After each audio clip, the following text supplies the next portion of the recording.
풍계리에서 6차 핵실험을 강행했습니다. 기상청에 관측된 인공지진의 규모는 5.7로 역대 핵실험 가운데 가장 컸습니다. 북한은 핵실험 3시간 뒤 중대 보도를 통해 대륙간 탄도미사일 ICBM에 장착할 수소탄 실험에 성공했다고 발표했습니다. 완성도를 높인 핵탄두가 ICBM에 장착할 용도라는 점을 분명히 하며 미국에 대한 위협 수위를 끌어올렸습니다. 북한은 핵무력 완성이라는 목표를 달성하는 데 매우 의의 있는 계기라고 밝혔습니다.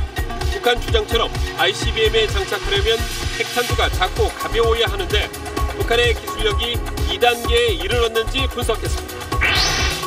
이번 핵실험의 폭발 위력은 1년 전인 5차 핵실험의 대여섯 배로 파악됐습니다. 일본 나가사키에 투하된 핵폭탄보다 위력이 몇 배 큰 것으로 분석됐습니다. 북중 접경 지역에서는 집이 흔들리는 등 진동이 감지됐습니다. 중국에선 규모 4.6의 2차 지진도 감지돼 핵실험 뒤 갱도가 무너지면서 지진이 또 발생했을 가능성이 제기되고 있습니다.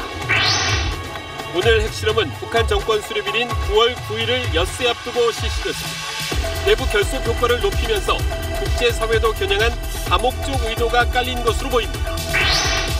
문재인 대통령은 국가안전보장회의를 주재한 자리에서 국제사회와 함께 최고로 강한 응징 방안을 강구하라고 지시했습니다. 한미 합참의장은 전화통화에서 가장 빠른 시간 안에 군사적 대응 방안을 마련해 시행하기로 했습니다.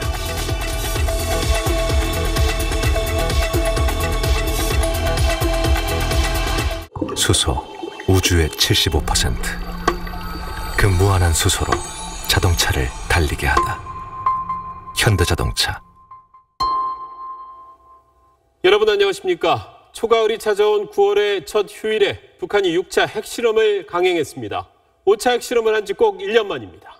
폭발 위력은 지난 5차 때의 대여섯 배로 역대 핵실험 가운데 가장 강력했습니다. 오늘 8시 뉴스에선 핵실험 관련 소식 집중 보도합니다. 먼저 조성현 기자입니다. 오늘 낮 12시 29분 58초, 북한 핵실험장에 있는 함경북도 길주군 풍계리 지역에서 규모 5.7의 강력한 인공지진이 관측됐습니다. 우리 기상청은 인공지진파를 51초 만에 감지했고 군은 즉각 6차 핵실험 여부 분석에 들어갔습니다. 북한은 지진파가 관측된 지 3시간 뒤 조선중앙TV를 통해 6차 핵실험 사실을 공식 발표했습니다.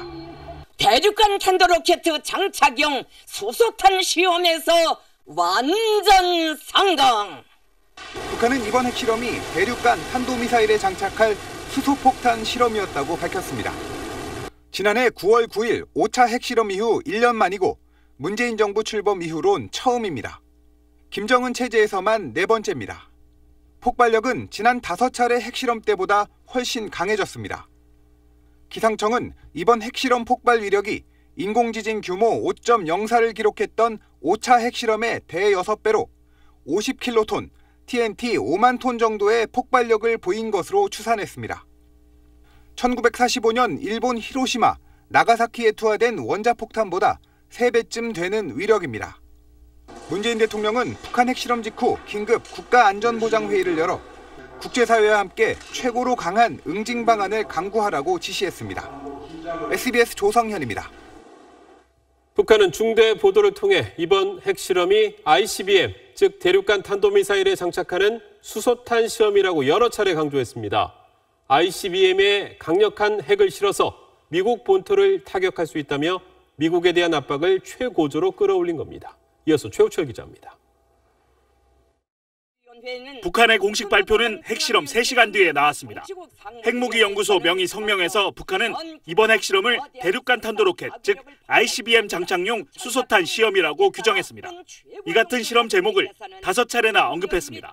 우리나라 북부 핵시험장에서 대륙간 탄도로켓 장착용 수소탄 시험을 성공적으로 단행하였다.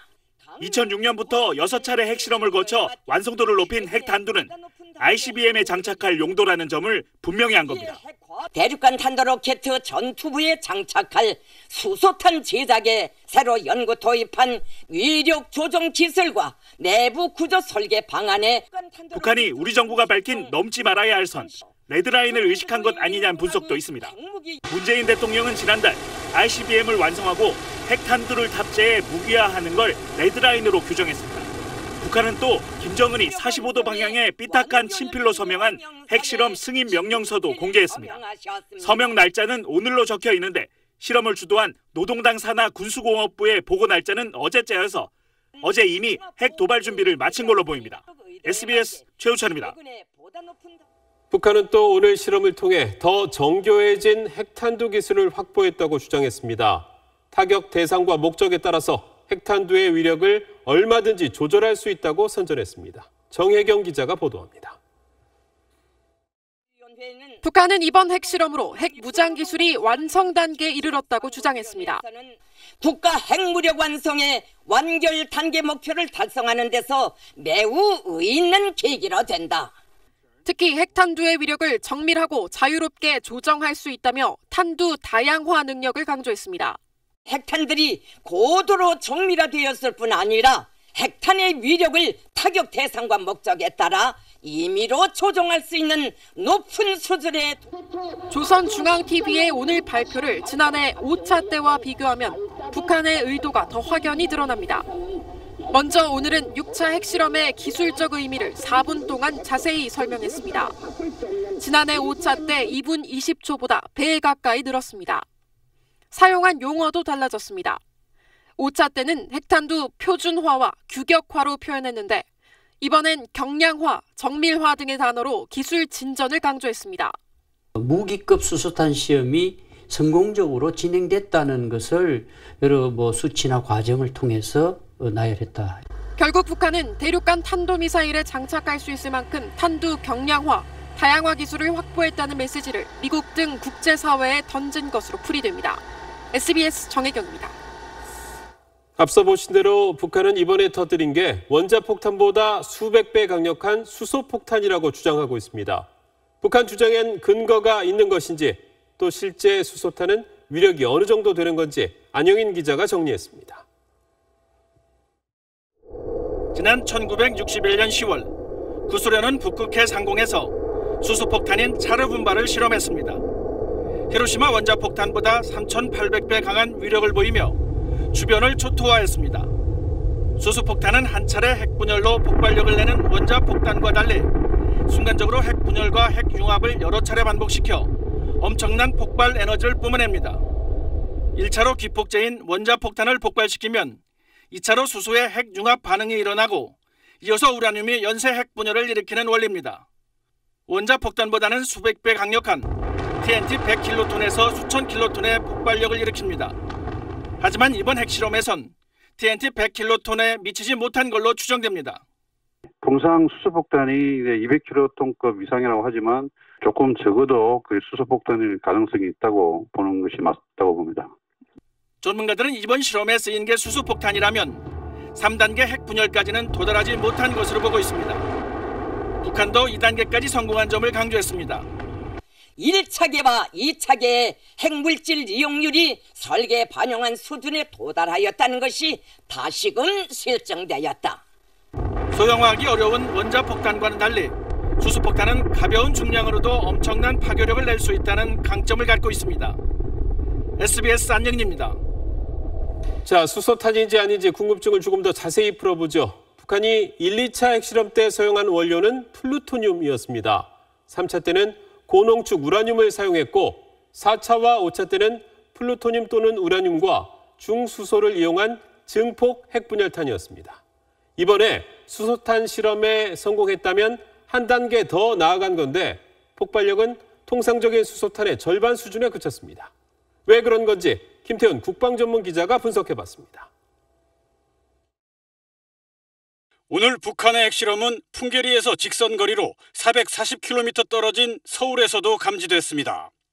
1, 2차 플루토늄 핵폭탄, 3차 고농축 우라늄 핵폭탄, 4, 5차 증폭 핵분열탄 실험 때는 없었던 일입니다. 이런 위력적인 폭발력으로 볼 때 오늘 실험이 수소폭탄 실험이라는 북한 주장에 힘이 실리고 있습니다. 수소폭탄은 고농축 우라늄이나 플루토늄의 핵분열 반응을 이용한 폭탄보다 최대 수백 배 강한 폭발력을 지니고 있습니다.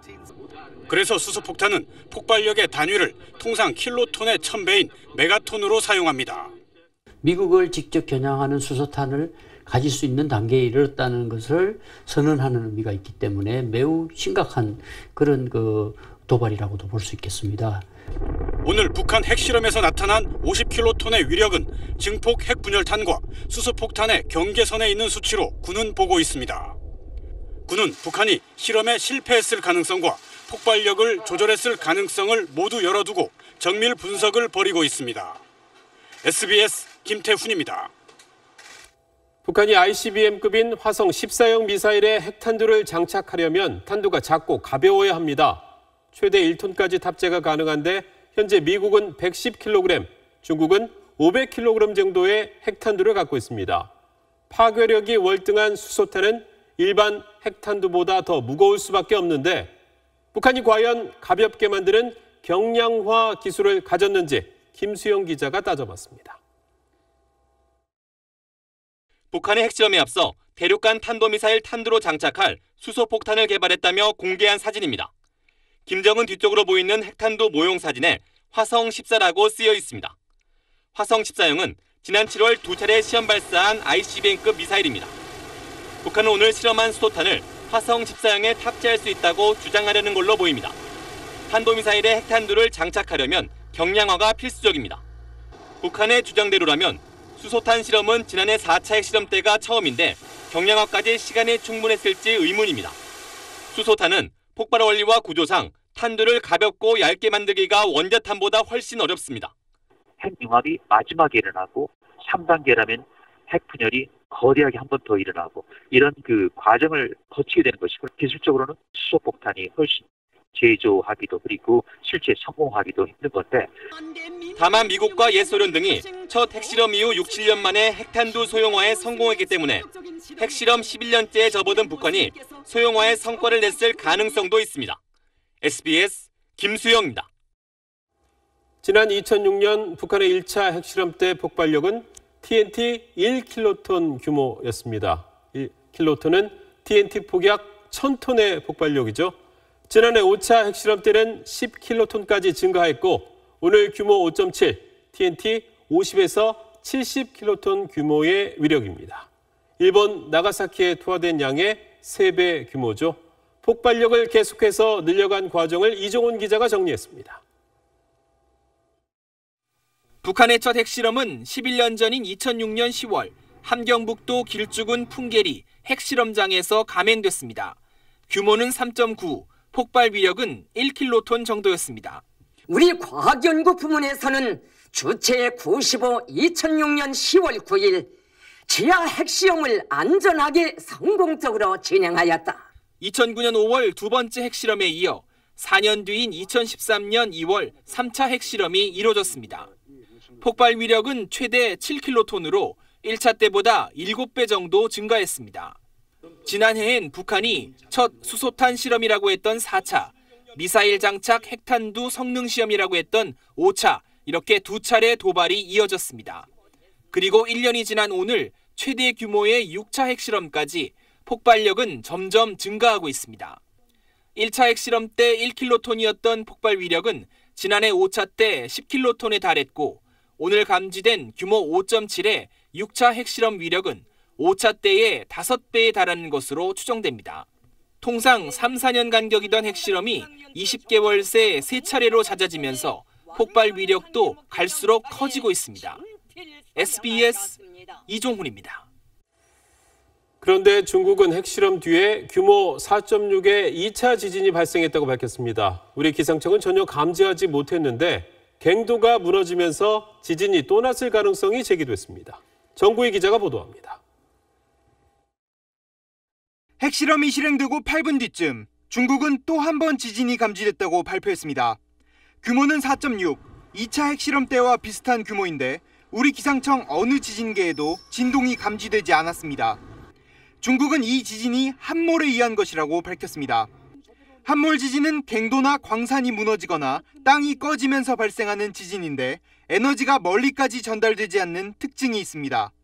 국경 근처에 관측소가 있는 중국과 달리 300km 이상 멀리 떨어진 우리 관측소에서는 함몰 지진이 포착되지 않은 겁니다.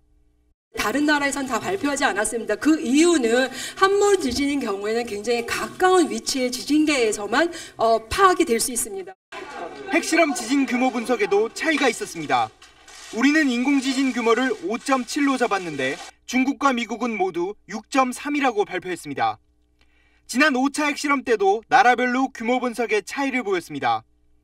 기상청은 지진 규모는 발생 지점과 거리를 따져 산출하는 것으로 오차가 생길 수 있다고 설명했습니다. 기상청에서 가까운 데 가지고 있는 자료를 가지고 분석하는 것이 그 정확도가 좀 더 높게 보시는 게 맞을 것 같습니다. 지진 규모에 따라 폭발력에 대한 추정치가 크게 달라지는 만큼 정밀 분석이 필요해 보입니다. SBS 정구희입니다. 오늘 핵실험으로 발생한 인공지진 때문에 북중 접경 지역에서도 집이 흔들리는 진동이 감지됐습니다. 일부 건물에는 벽에 금이 갈 정도여서 놀란 주민들이 밖으로 뛰쳐나오기도 했습니다. 이 소식은 김정기 기자입니다. 북중 접경에서 가까운 연변 조선족 자치주 옌지시. 가정집 창가에 걸린 화분이 좌우로 심하게 움직입니다. 집안의 등도 10초 이상 흔들렸습니다.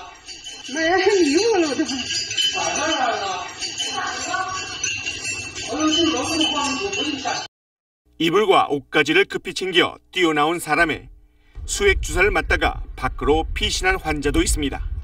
当时房子和那个灯都在晃得很厉害，哎呀，都在听在外边人在喊往外跑，往外跑，我们就赶紧穿衣服就往外跑了。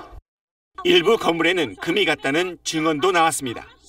우리 로이버서 이메 싹 갈라데스 나면 신경질 난다 진짜. 지린성 옌지나 허룽, 룽징 등에서 집이 흔들리는 등 인공 지진이 감지됐습니다. 북한이 핵실험을 한 것으로 추정되는 풍계리는 북중 접경에서 100km, 중국 옌지시에서는 200km 떨어져 있습니다. 지난해 북한의 5차 핵실험 때 학생들을 대피시키고 방사능 피해 여부를 파악했던 중국 당국은 이번 지진으로 인한 피해 규모를 조사하고 있습니다. SBS 김정입니다. 북한의 정권 수립일인 9월 9일을 앞두고 추가 도발에 대한 예상은 있어 왔지만 북한의 도발은 예상보다 빨랐습니다. 그 의도가 뭔지 이한석 기자가 분석했습니다. 관포위 사격을 위협하던 북한은 지난달 15일 미국의 행태를 지켜보겠다며 잠시 물러서는 듯했지만 지난달 29일 일본을 넘어 태평양으로 화성 12형 미사일을 발사했습니다. 미국이 저들의 행태를 지켜볼 것이라고 한 우리의 경고에 호전적인 침략 전쟁 연습으로 대답하였다고 준절히 말씀하시면서 북한은 을지 훈련에 대한 대응으로 미사일을 발사했다면서 미국이 북한의 경고를 무시했기 때문이라는 이유를 들었습니다. 그러면서 북한은 미국의 행동에 따라 추가 도발할 가능성을 열어놨습니다. 미국의 운동을 계속 주시할 것이며 그에 따라 차후 행동을 결심할 것이라고 심주어 말씀하셨습니다. 화성 12형 발사 이후 한미 당국은 F-35 스텔스 전투기와 B-1B 전략 폭격기를 동시에 동원해 합동 폭격 훈련을 벌였고 한국군의 미사일 탄두 중량 확대에 미국이 동의하기도 했습니다. 북한으로서는 추가 도발의 명분이 쌓인 셈으로 구구절보다 시기를 다소 앞당겨 도발을 감행한 것으로 보입니다. 자신들의 능력을 과시하는 이런 차원이기 때문에 구구절에 충분히 걸맞는 이벤트였다 이렇게 평가할 수 있습니다. 중국이 올 하반기 야심차게 준비했던 브릭스 정상회의 개막일에 핵실험을 감행함으로써 중국의 불만을 표시했다는 분석도 있습니다. SBS 이한석입니다. 김정은 체제가 시작된 후 북한의 도발은 이처럼 휘몰아치듯 빠르게 이루어지고 있습니다. 국제사회의 반응을 살피고 대화와 협상의 여지를 찾던 과거와는 확연히 다른 모습입니다. 박수진 기자가 보도합니다.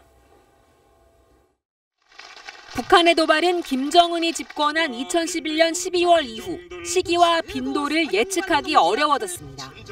김일성, 김정일 집권 땐 일단 도발한 뒤 국제사회의 반응을 살피며 지원 요구와 협상을 진행하곤 했는데 김정은 집권 후엔 이런 패턴이 사라졌습니다.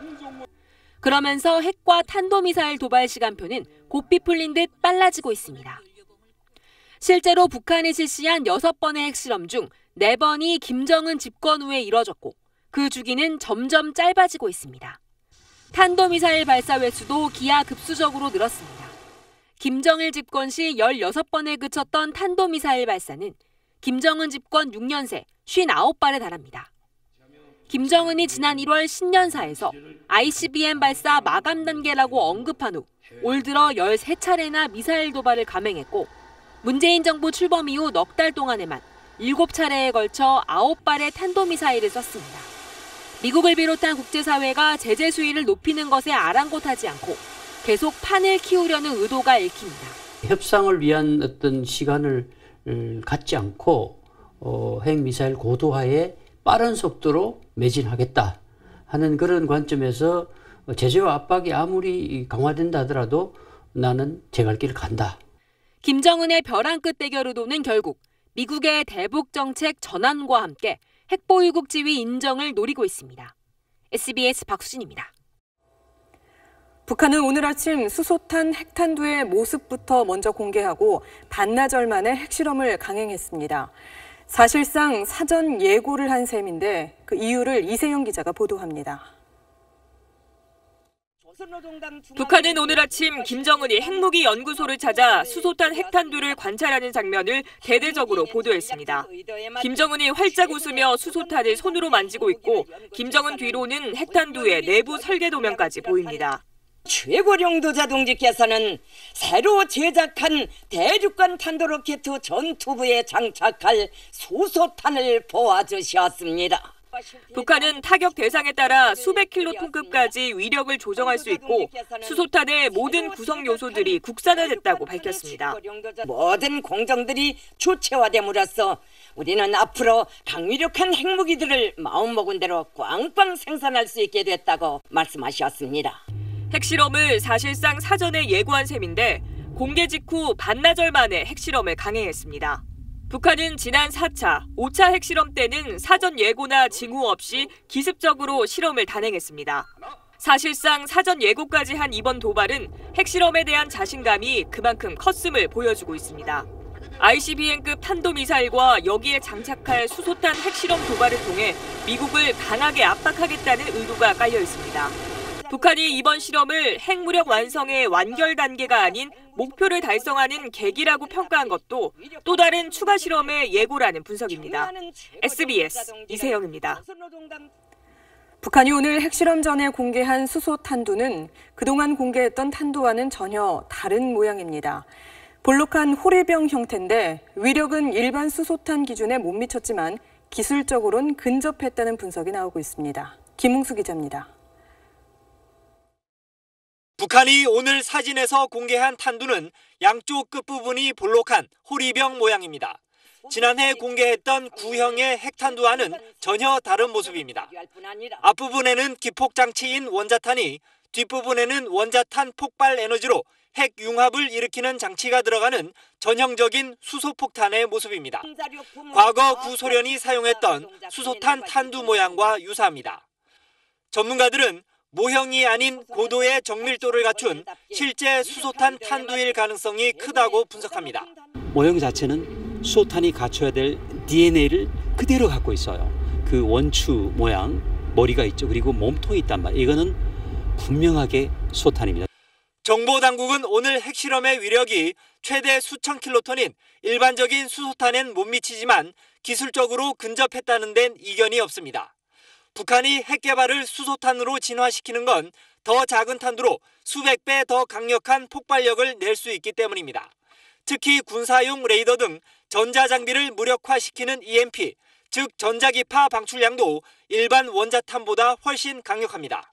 고공에서 폭발시켜 광대한 지역에 대한 초강력 EMP 공격까지 가할 수 있는 북한이 ICBM에 장착할 수 있는 수소폭탄 개발에 성공한다면 기존 원자탄과 비교할 수 없는 제2의 게임 체인저가 될 수 있다는 평가가 나오고 있습니다. SBS 김웅수입니다. 북한은 이번 핵실험도 다른 핵실험과 마찬가지로 함경북도 풍계리에서 진행했습니다. 하지만 이번엔 핵실험의 사전 징후를 전혀 포착하지 못했습니다. 왜 그런지 전병남 기자가 분석했습니다.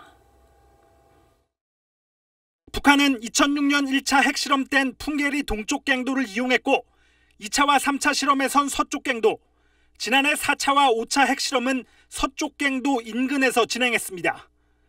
이 과정에서 여러 개의 갱도까지 뚫어두면서 풍계리는 이제 상시 핵실험장이 됐습니다. 핵실험 직전에 차량이나 실험 관계자의 빈번한 출입이 더는 외부로 나타나지 않는다는 뜻입니다. 예비갱도에서 언제든 다발적으로 핵실험을 할 수 있는 체제를 갖추었기 때문에 우리가 핵실험을 위한 사전 징후를 파악한다는 건 대단히 어렵습니다. 우리 정부 당국이 지난달 말 추가 핵실험 가능성을 거론하고도 사전 징후를 잡아내는 데는 사실상 실패한 이유입니다. 견고한 화강암 지대여서 핵실험 피해를 최소화할 수 있는 것도 풍계리의 강점입니다. 핵실험장을 달팽이관 모양의 수평갱도로 만들고 두꺼운 차단문을 겹겹이 설치해 핵실험 충격을 분산하고 핵물질 유출도 막고 있습니다. 풍계리가 중국 길림성과 매우 근접한 곳이고 해상으로부터도 멀리 떨어져 있는 산악지대이기 때문에 미국의 어떤 피격이나 포격 이런 부분들을 최대한 비껴갈 수도 있고, 북한 당국은 보안을 이유로 일찌감치 풍계리 주민들을 다른 지역으로 이주시킨 데 이어 출입도 철저히 통제하는 것으로 알려졌습니다. SBS 전병남입니다. 문재인 대통령은 국가안전보장회의를 긴급 소집하고 가장 강력한 대응을 지시했습니다. 청와대 연결합니다. 정영태 기자. 네, 청와대 춘추관입니다. 네, 현 정부 출범 이후에 미사일 도발은 여러 번 있었지만 핵실험은 처음입니다. 청와대가 곤혹스러울 것 같은데 어떻습니까? 네, 문재인 대통령은 국가안전보장회의를 주재한 자리에서 북한에 참으로 실망스럽고 분노하지 않을 수 없다고 말했습니다. 들어보시죠. 국제사회로부터 고립을 더욱 가중시키는 실로 처분이 전략적 실수를 자행하였습니다. 문 대통령은 그동안 북한 미사일 도발에는 강력 규탄한다고 여러 차례 말한 적은 있지만 분노나 어처구니 없는 같은 이런 표현을 쓴 건 오늘이 처음입니다. 자, 정영태 기자, 정부가 가장 강력한 대응을 천명했는데 규탄 성명 내는 거 말고 어떤 실효적 방법이 있겠습니까?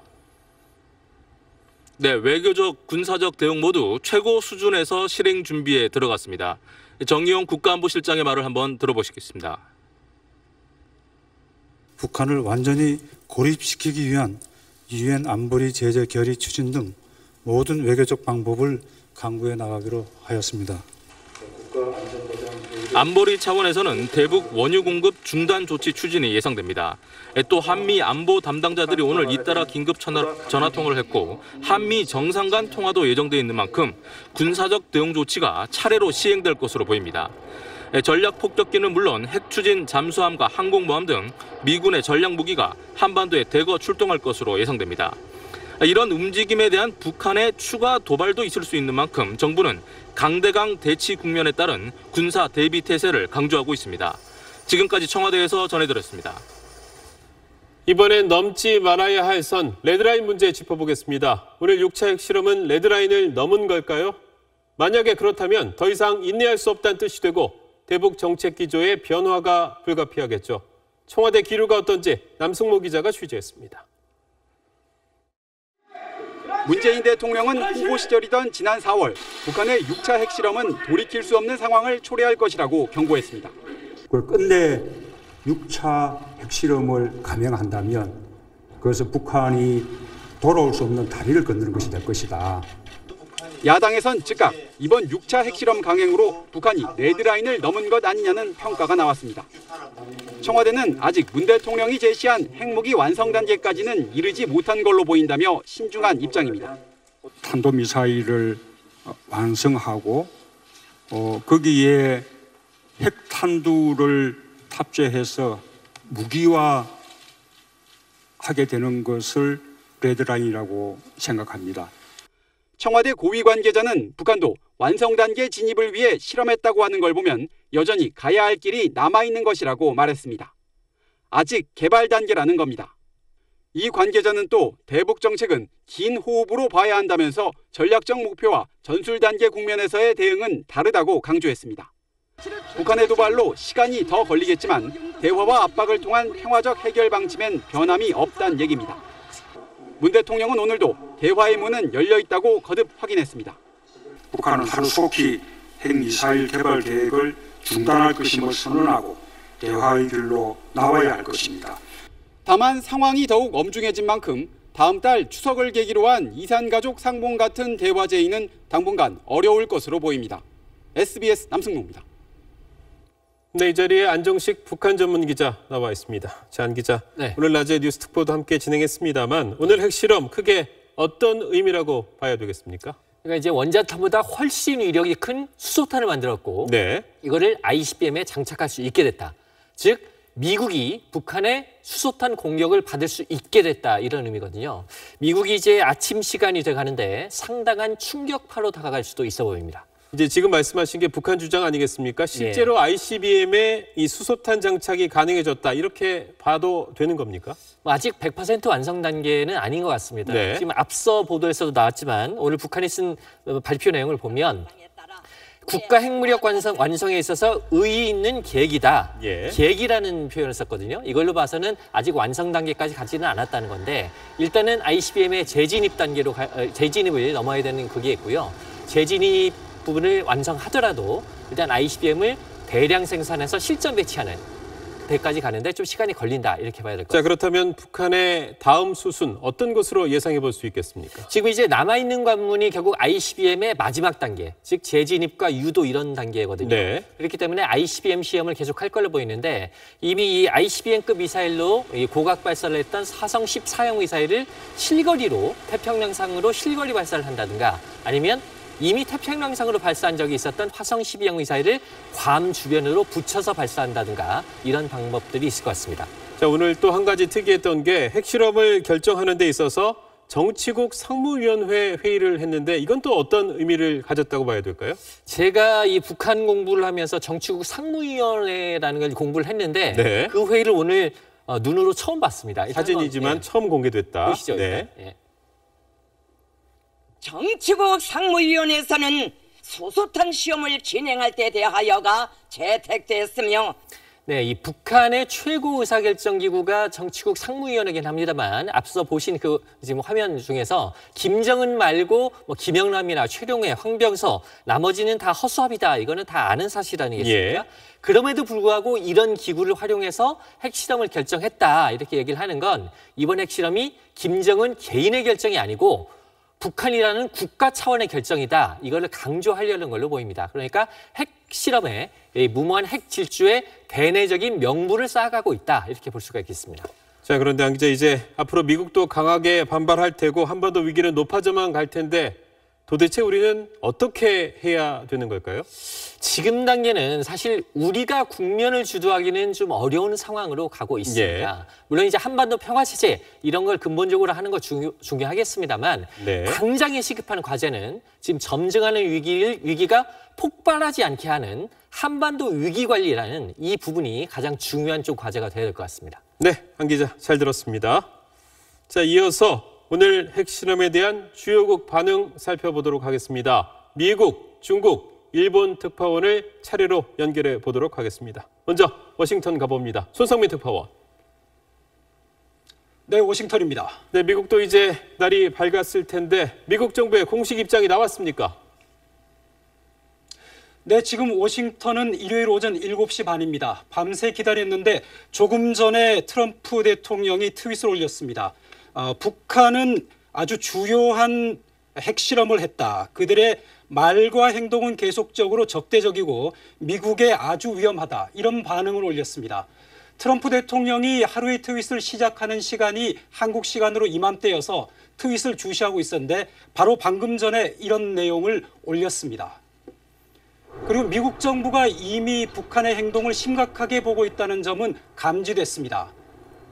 맥메스터 국가안보회의 보좌관이 정의용 청와대 국가안보실장과 긴급 전화 통화를 했습니다. 사안의 중대성을 감안해 트럼프 대통령에게도 즉각 보고가 이루어졌을 것으로 보입니다. 그동안 트럼프 대통령이 북한의 도발에 화염과 분노, 군사적 해결책 준비 완료와 같은 강력 대응을 천명해왔다는 점에서 미국 언론들은 후속 조치에 촉각을 곤두세우고 있습니다. 방송들은 인공지진이 감지된 직후부터 북한의 핵실험 성공 방송, 우리 정부의 입장 발표까지 실시간으로 속보를 전하고 있습니다. 워싱턴 포스트는 북한이 그동안 미국의 기념일을 노려 도발을 해왔는데 마침 오는 월요일이 노동절 직후라고 지적했습니다. 뉴욕타임스는 김정은이 트럼프 대통령에게 대담한 저항을 했다고 지적했습니다. 미국 언론들은 특히 본토를 타격할 수 있는 대륙간 탄도미사일 장착용 시험을 했다는 점을 집중적으로 부각해서 보도하고 있습니다. 지금까지 워싱턴에서 전해드렸습니다. 자, 워싱턴에 이어서 이번에는 베이징에 편상욱 특파원 나와 있습니까? 네, 베이징입니다. 네, 오늘은 중국에서 브릭스 정상회담이 개막하는 날이었는데 북한이 잔칫날에 재를 뿌렸다 이렇게 볼 수도 있겠습니다. 네, 그렇습니다. 오늘 개막한 브릭스 정상회담은 중국 입장에서 굉장히 중요한 행사였습니다. 그래서 굉장히 공들여서 준비를 했습니다. 시진핑 주석이 다음 달에 19차 당대회에서 절대 권력을 더 강화하기 위해서 먼저 브라질과 러시아, 인도, 남아공 정상을 초청해서 지도력을 대내외에 과시하고 이를 발판으로 기반으로 해서 다음 달 당대회를 성공적으로 치른다는 것이 중국의 계획이었습니다. 그런데 북한이 바로 개막식 날 핵실험을 하면서 중국은 적잖이 체면을 구기게 됐습니다. 중국은 핵실험 3시간 만에 북한 핵실험에 결연히 반대하며 강력히 규탄한다는 내용의 성명을 발표했습니다. 국제사회와 함께 안보리 결의를 전면적이고 완전하게 이행하겠다고 재차 다짐했습니다. 중국의 잔칫날 북한이 재를 뿌린 건 이번이 처음은 아닌데요. 지난 9월 항저우 G20 정상회의 때 그랬고요. 지난 5월 1대1로 정상포럼 개막일에도 북한은 잇따라 미사일 도발을 감행했습니다. 북한에 대한 중국의 영향력이 줄고 있다는 반증입니다. 중국은 북핵 문제 해결에 서방이 요구하는 제재 대신에 대화와 협상을 강조해왔습니다. 자존심에 또 큰 상처를 입은 중국이 태도를 어떻게 바꿀지가 굉장히 주목되는 대목입니다. 그러나 원유 공급 중단 같은 조치 서방이 강력하게 요구하고 있죠. 이 조치는 북한 체제 자체를 붕괴시킬 수가 있기 때문에 마지막 카드로 남겨두지 않겠느냐 하는 것이 대체적인 분석입니다. 지금까지 베이징에서 전해드렸습니다. 네, 워싱턴, 베이징에 이어서 도쿄 성혜영 특파원도 연결하겠습니다. 성혜영 특파원. 네, 도쿄입니다. 네, 머리 위로 북한 미사일이 날아갔던 일본, 아무래도 강력하게 북한을 규탄할 수밖에 없는 상황이겠죠? 네, 일본은 북한 핵실험 강도가 세진 것 이상으로 강한 분노를 표시하고 있습니다. 북한 핵실험 소식이 알려지자마자 국가안전보장회의를 소집한 아베 총리는 강력한 대응을 지시했습니다. 일본은 오늘 오후 2시쯤 가장 먼저 북한의 핵미사일 개발이 지역과 국제사회의 평화와 안전을 현저하게 손상하는 중대한 위협이라고 강조했습니다. 또 그리고 북한의 그 핵실험 사실을 오노데라 방위상을 통해서 가장 먼저 확인을 했습니다. 직접 들어보시겠습니다. 国際社会の度重なる警告を無視して北朝鮮が核実験を強行しました。我が国は断じて容認できません。 네, 오노데라 방위성은 오늘 북한의 핵실험 규모가 70킬로톤 가까이 된다고 밝혔습니다. 그리고 곧바로 일본 기상청은 진도 6.1의 지진이 관측됐으며 5차 핵실험보다 최소한 10배 이상 강력하다고 분석을 했습니다. 스가 일본 관방장관은 수소폭탄인지 여부를 아직 완전히 부정할 수 없다고 밝혔습니다. 방위성은 지진파가 확인된 직후 대기 중 분진 채취 장치를 단 자위대 훈련기를 세 곳에서 발진시켜서 한반도 주변 상공의 방사능 물질 탐지를 시작했습니다. 일본은 북한에 대한 추가 제재 방향을 우방국들과 함께 논의하기로 했습니다. 지금까지 도쿄에서 전해드렸습니다. 네, 다음 소식입니다. 트럼프 미국 대통령이 한미 FTA 폐기 여부를 이번 주 안에 참모들과 논의하겠다고 밝혔습니다. 하지만 오늘 북한 핵실험이 변수가 될 가능성도 제기되고 있습니다. 뉴욕에서 최대식 특파원입니다. It's unacceptable. It's a horrible deal made by Hillary. It's a horrible deal. 한미 FTA를 재앙이라 부르던 트럼프 미국 대통령이 허리케인으로 물난리를 겪고 있는 휴스턴에서 결국 폭탄 선언을 했습니다. 한미 FTA 폐기 여부를 우리 시각 이번 주 내로 참모들과 논의하겠다고 밝힌 겁니다. 앞서 워싱턴 포스트는 트럼프 대통령이 한미 FTA 폐기를 준비하라고 지시했으며 조만간 절차가 시작될 수 있다고 보도했습니다. 두 나라는 지난달 서울에서 한미 FTA 공동위원회를 열었지만 입장차만 확인한 채 다음 일정도 잡지 못하고 헤어졌습니다. FTA 효과에 대한 견해 차가 큰 만큼 줄다리기 대신 폐기를 선택할 수 있다는 강력한 뜻을 드러낸 겁니다. 하지만 변수는 북한 핵위협이 최고조에 이른 상황에서 두 나라 공조에 부정적인 영향을 미칠 수 있다는 점, 미 의회의 승인 없이는 협정 이행을 위해 만들어진 국내법을 개정 또는 폐기할 수 없다는 점입니다. 백악관과 미 행정부 고위 인사들의 반대도 만만치 않은 상황입니다. 일각에서는 기업인 출신의 트럼프 대통령이 한미 FTA 협상을 유리하게 이끌기 위해 일종의 승부수를 던진 것이라는 분석도 내놓고 있습니다. 뉴욕에서 SBS 최대식입니다. 청와대와 정부는 트럼프 미 대통령의 이런 한미 FTA 폐기 발언에 대해 모든 가능성을 염두에 두고 있다고 밝혔습니다. 전문가들은 이런 언급이 엄포용일 수 있다는 견해도 내놨습니다. 이어서 정연 기자의 보도입니다. 트럼프 미국 대통령의 FTA 폐기 발언에 대해 청와대는 진위를 파악해봐야 한다며 일단 신중한 입장을 보였습니다. 하지만 모든 가능성을 염두에 두고 대비하고 있다고 덧붙였습니다. 지난달 열린 한미 FTA 공동위원회 특별회의에서 김현종 통상교섭본부장도 폐기를 포함한 모든 가능성을 열어두고 있다고 말한 바 있습니다. 폐기가 됐을 경우에 미 측에게도 상당한 경제적 손실이 가져올 것이기 때문에 이러한 점을 우리가 미 측에다가 계속 설명을 해야 되겠죠. 트럼프 대통령의 폐기 압박에 부담을 느껴 협상을 불리하게 끌려다니지 않겠다는 우리 정부 내 기류가 엿보입니다. 전문가들은 한미 FTA 개정 협상과 관련한 대화가 이제 초기 단계임을 감안할 때 폐기 발언은 엄포일 가능성이 큰 것으로 보고 있습니다. 확률로 보자면 협상 카드일 가능성이 훨씬 높아 보이는데요. 우리는 원칙대로 간다라고 가는 게 맞지 않을까 싶습니다. 협정문에 따르면 어느 한쪽이 FTA 협정 종료를 서면 통보하면 180일 후에 협정은 종료됩니다. 하지만 미국 측이 폐기를 통보하려면 의회 관문을 먼저 통과해야 하는 등 과정이 만만치 않습니다. SBS 정연입니다. 어제에 이어 오늘도 고속도로에서 졸음운전으로 인한 고속버스 추돌 사고가 발생해 이틀 새 모두 16명이 숨지거나 다쳤습니다. 고속버스의 졸음운전 사고 대책들이 쏟아졌지만 비슷한 참사가 되풀이되고 있습니다. 전형우 기자의 보도입니다. 구조대원들이 버스 아래 깔린 승용차에서 운전자를 구하려 안간힘을 씁니다. 어제 저녁 8시 10분쯤 경부고속도로 오산나들목 근처에서 고속버스가 중앙선을 넘어 반대편 차로에 있던 승용차를 정면으로 들이받았습니다. 뒤따르던 차량 3대까지 차례로 충돌하면서 5명이 다쳤습니다. 졸음운전이 사고 원인으로 추정되는 가운데 사고버스에는 차로 이탈, 추돌 방지 등의 경고장치는 없었습니다. 기존에 있던 차량은 말고 앞으로 나오는 신차는 그거를 도입을 하려고 지금 준비 중에 있습니다. 이에 앞서 천안에서 발생한 고속버스 8중 추돌 사고도 졸음운전이 원인으로 추정됩니다. 블랙박스 화면을 보면 고속버스가 서행하는 앞차를 발견하지 못하고 그대로 덮치고 있습니다. 이후 승용차 여러 대를 밀고 들어간 뒤 멈추면서 2명이 숨지고 9명이 다쳤습니다.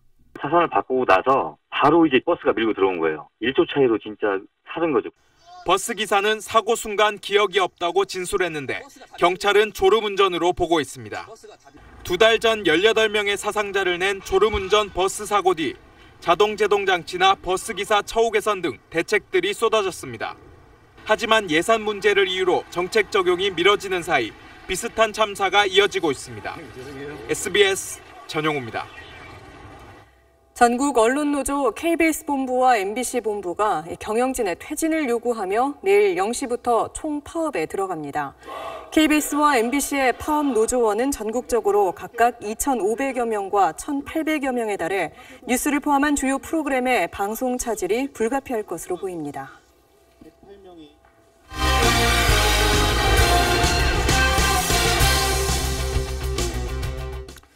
안녕하십니까. 스포츠 뉴스입니다. 프로야구에서 넥센이 선두 기아를 상대로 역사에 남을 끝내기 역전승을 거뒀습니다. 9회 말에만 무려 7점을 뽑아냈습니다. 유병민 기자입니다.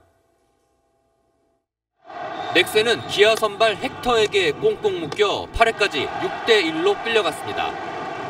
9회 초 한 점을 더 내줘 패색은 더욱 짙어졌습니다. 그러나 9회 말 헥터가 내려가자마자 넥센 타선은 기다렸다는 듯 허약한 기아 불펜진을 난타했습니다. 바뀐 투수 한승혁을 두들겨 2점을 뽑아냈고 몸풀 시간도 없이 다급히 올라온 심동섭을 상대로 서건창이 2타점 적시타를 날렸습니다. 그리고 어제 승리 투수였던 김진우마저 무너뜨렸습니다. 김하성의 밀어내기 볼넷으로 한 점 차까지 따라붙었고 계속된 투아웃 만루에서 장영석이 끝내기 2타점 적시타를 날려 기적같은 끝내기 역전 드라마를 완성했습니다. 9회 6점 차를 뒤집은 건 사상 처음입니다. 넥센은 기아의 6연승과 함께 다승왕을 노리는 헥터의 18승도 저지했습니다. 롯데는 이대호의 홈런을 앞세워 한화를 꺾고 5연승을 달렸고 9년 연속 100만 관중을 달성한 2위 두산은 선발 장원준의 호투 속에 삼성을 7대1로 제압했습니다. 세계 청소년 야구 선수권에서 우리나라가 타이완을 8대2로 꺾고 2연승을 달렸습니다. 덕수고 양창섭 투수가 7이닝 무실점으로 호투했고 4번 타자 강백호는 홈런을 터뜨렸습니다. SBS 유병민입니다. 오지현 선수가 국내 골프 역대 최고 우승 상금 3억 5천만 원의 주인공이 됐습니다. 한화 클래식에서 생애 첫 메이저 우승과 함께 시즌 2승을 달성했습니다. 김영성 기자입니다. 오지현은 첫 홀부터 긴 거리 버디 퍼트에 성공하며 기세를 올렸습니다. 3번 홀에서 버디를 추가해 일찌감치 5타 차로 달아나 경쟁자들을 압도했습니다. 오지현은 이후 아이언샷 난조로 2타를 잃고 주춤했지만 안정된 숏게임으로 만회하며 더는 흔들리지 않았습니다. 롯데의 김지현이 2타 차까지 따라붙자 오지현은 18번 홀에서 정교한 아이언샷으로 팔을 지켜 합계 13언더파로 우승을 확정했습니다. 시즌 2승을 생애 첫 메이저 우승으로 장식하며 역대 최고 상금 3억 5천만 원을 받아 상금 랭킹 3위로 뛰어올랐습니다.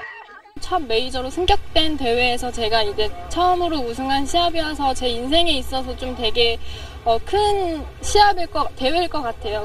여고생 특급 신인 최혜진은 데일리 베스트인 7언더파를 몰아치며 합계 6언더파 공동 5위로 프로 데뷔전을 마쳤습니다.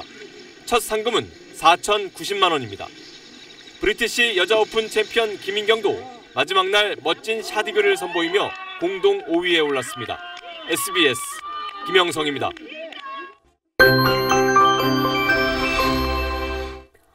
한낮에는 다시 여름으로 돌아간 것 같죠. 내일까지는 30도 안팎의 낮더위가 이어지겠습니다. 내일 서울의 한낮 기온은 30도, 광주와 대구는 29도로 오늘과 비슷하겠습니다. 하지만 내일 밤부터는 차츰 비구름의 영향을 받겠습니다. 내일 밤 제주도부터 비가 시작돼 화요일 밤에는 전국 대부분 지방으로 확대되겠고 수요일까지 이어질 전망입니다. 비가 내리면서 낮더위는 누그러지겠습니다. 또 내일도 아침과 낮, 또 낮과 밤의 기온차가 10도 이상으로 크게 벌어지겠습니다. 하늘 표정의 모습은 전국이 맑다가 오후부터 구름의 양이 차츰 늘어나겠고요. 동해안 지방은 내일까지 너울성 파도가 밀려오겠습니다. 남해안 저지대에선 당분간 침수 피해 없도록 각별히 조심하시기 바랍니다. 남해안과 제주도의 비는 목요일 오전까지 이어질 것으로 보입니다. 내셨습니다. 네, 뉴스가 진행되는 동안 트럼프 미국 대통령은 북한은 중국의 창피와 큰 위협을 준 불량국가, 또 북한의 말과 행동은 여전히 미국에 적대적이고 위험하다고 말했습니다. 미국과 국제사회의 움직임, 내일 아침 뉴스 시간에 더 자세히 전해드리도록 하겠습니다. 8시 뉴스는 여기까지입니다. 고맙습니다.